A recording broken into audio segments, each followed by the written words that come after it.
What is good, guys? I'm back at you in another video, and guys, in today's video, I got a little something for you. So, y'all can tell by the title, we've got ourselves a four-wheeler, baby. We've got a Honda Rancher 400 automatic transmission. Now, let me come over here and show you this real quick. Okay, so as you all can see, let me go ahead and bring you all up here. Here we've got the seat. The seat's kind of clapped. I gotta get a new seat for it. But other than that, it's a great machine. It really is. And look, it's even got a speedometer. Holy cow. And now to a lot of people, that's like, oh, I've drove a Honda Recon for my whole life. This is a huge step up for me. Okay? So calm down. But if you watch this right here, we've got, if you're hearing that clicking, we're not turning over, the starter's not turning the motor over, okay? So that's one problem I have, and I've done tested the battery with the volt tester. It's got like 12.6 volts, so I'm assuming it's a bad starter. Y'all go down in the comments and let me know, because this does have a pull start, and it runs and drives well. I mean, if you look at the the speedometer here, I've already drove 50, I don't know if y'all can see that or not, 52 miles. I've already drove 52 miles since I've got it. So, and it's awesome. If you look right here, it's got selectable full-wheel drive. And then up here, you've got the electric shift or auto, which is automatic. Over here, you got your shifter. That's awesome. Right here, obviously, you got the electric shift. And then kill switch, start button. I mean, it's pretty cool, but it's pretty cool stuff. I'll tell you that right now. Right here, you got the lights. Right here, you got the high and low beams. And choke cable, which it's a Honda. You never need a choke cable. And I bought this thing for 150 bucks, not running. But I've only had to put like $50 in parts. I got a new carburetor. I got a new air filter. And it fires right up.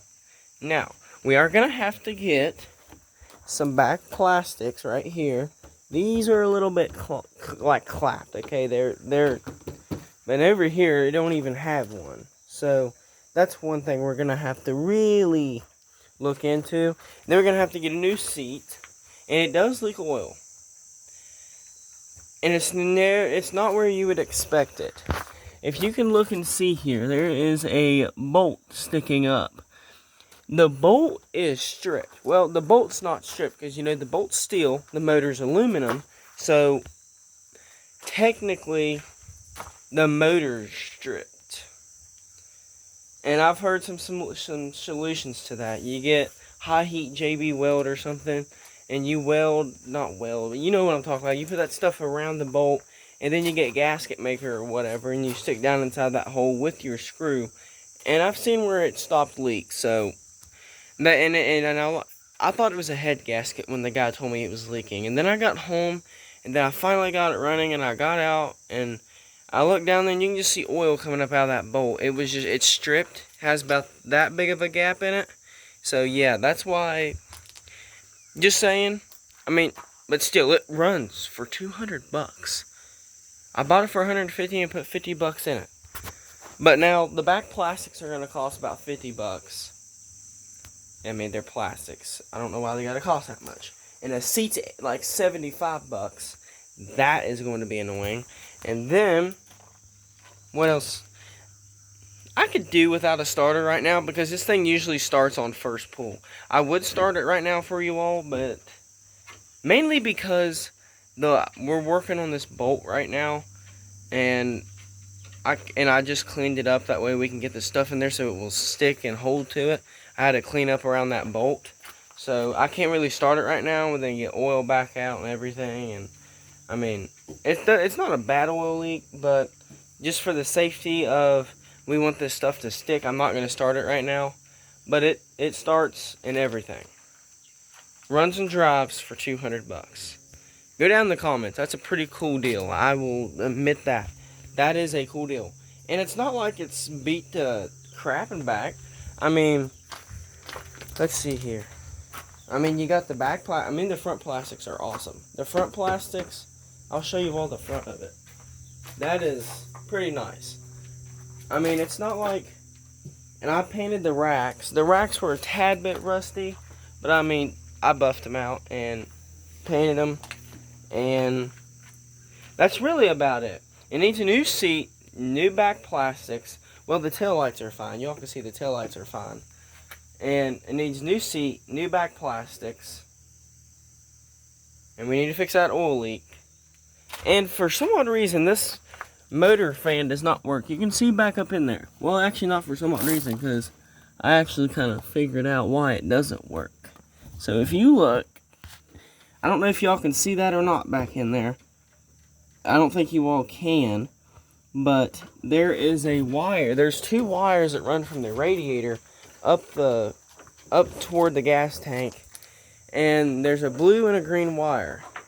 The green wire is fine, but the blue wire is snapped in half. Like, it looks like it was cut off. Like 6 inches of it was cut off. Now, I think that's why the radiator fan's not working. Radiator fan, whatever you want to call it, same thing. So, I think that's why that's not working. But at that, this is a little short video today. I've been really busy here recently, and I'm sorry I've not been able to post. Well, it's been over a week, so here's the four-wheeler. It does need new tires, but the tires on it will hold up for now. And they don't look that bad on camera, but they're pretty bald. They're pretty bald. I was wanting to get maybe a mud tire for it, but I might just get Sun F tires, just because. This is gonna be more of a trail riding type four-wheeler. We don't want to go sink it in a mud hole somewhere, or do we? Do we want to go sink it in a mud hole? No, I'm just kidding. I don't want to go sink it in a mud hole. I kind of need this four-wheeler for the winter, especially because it's four-wheel drive. And if you all, I forget if I've told you all or not, but there's a very treacherous hill behind the house. I mean, you're basically going rock climbing, and the Recon, since it's two-wheel drive, does not like it. But I've done taking this up through there and in four-wheel drive, and it does pretty good. It does pretty good, and it climbs right up it with bald tires. So it's gonna be pretty nice. Now, this is definitely a short video for sure, but I just wanted to let you all know, hey, I got a four-wheeler, and it's just some more content I tried to put out there. So thank you all for watching. Please like and subscribe, and I will see you all on the next one.